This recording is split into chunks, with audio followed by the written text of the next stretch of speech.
2 Chronicles 14, King Asa. Abiah died and was buried with his ancestors in the city of David. His son Asa became the next king.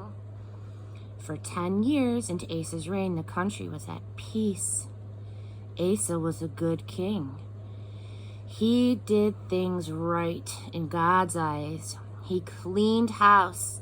He got rid of the pagan altars and shrines, smashed the sacred stone pillars, and chopped down the sex and religion groves, Asherim. He told Judah to center their lives in God, the God of their fathers, and to do what the law said, and to follow the commandments. Because he got rid of all the pagan shrines and altars in the city of Judah, his kingdom was at peace.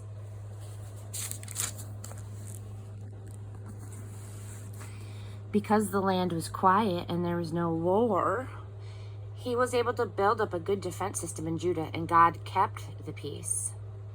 Asa said to his people, "While we have the chance and the land is quiet, let's build a solid defense system, fortifying our cities with walls, towers, gates, and bars. We have this peaceful land because we sought God. He has given us rest from all troubles." And so they built and enjoyed prosperity. Asa had an army of 300,000 Judeans, each equipped with shields and spears, and another 280,000 Benjaminites, who were shield bearers and archers. They were all courageous warriors. Zerah the Ethiopian went to war against Asa with an army of 1,000,000 plus 300 chariots, and got as far as Mareshah. Asa met him there and prepared to fight from the valley of Zephathah near Mareshah. Then Asa prayed to God. "Oh God, aren't you impressed?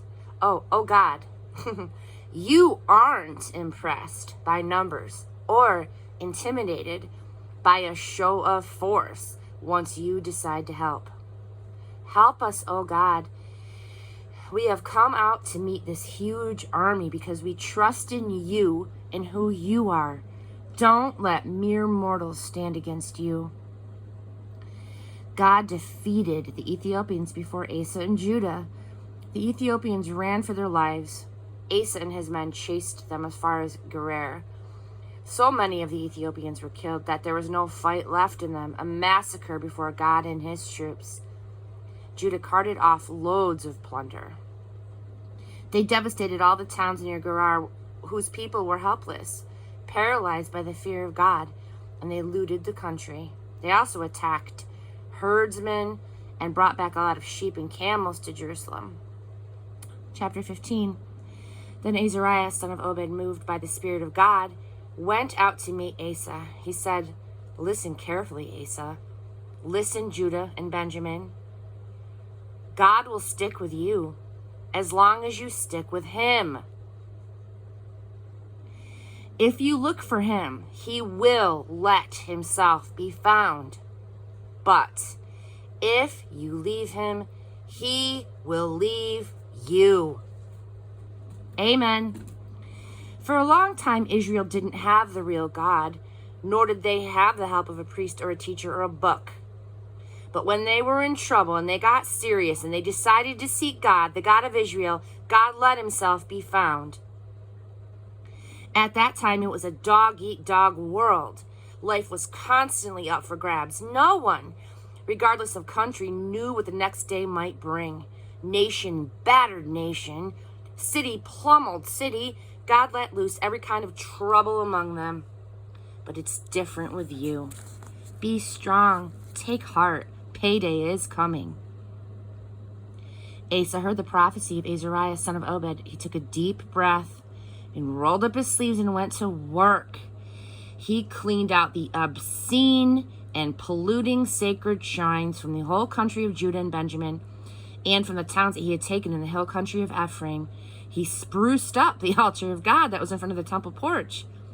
Then he called an assembly for all of Judah and Benjamin, including those from Ephraim, Manasseh, and Simeon, who were living there at the time. For many from Israel had left their homes and joined forces with Asa when they saw that God was on his side. They all arrived in Jerusalem in the 3rd month of the 15th year of Asa's reign for a great assembly of worship. From the earlier plunder, they offered sacrifices of 700 oxen and 7,000 sheep for worship.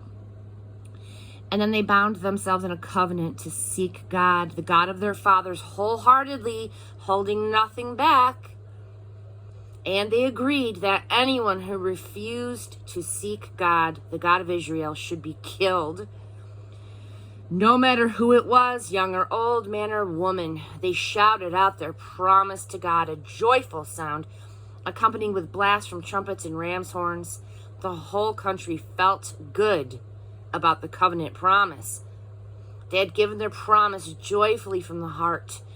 Anticipating the best, they had sought God, and he showed up, ready to be found. God gave them peace within and without, a most peaceable kingdom.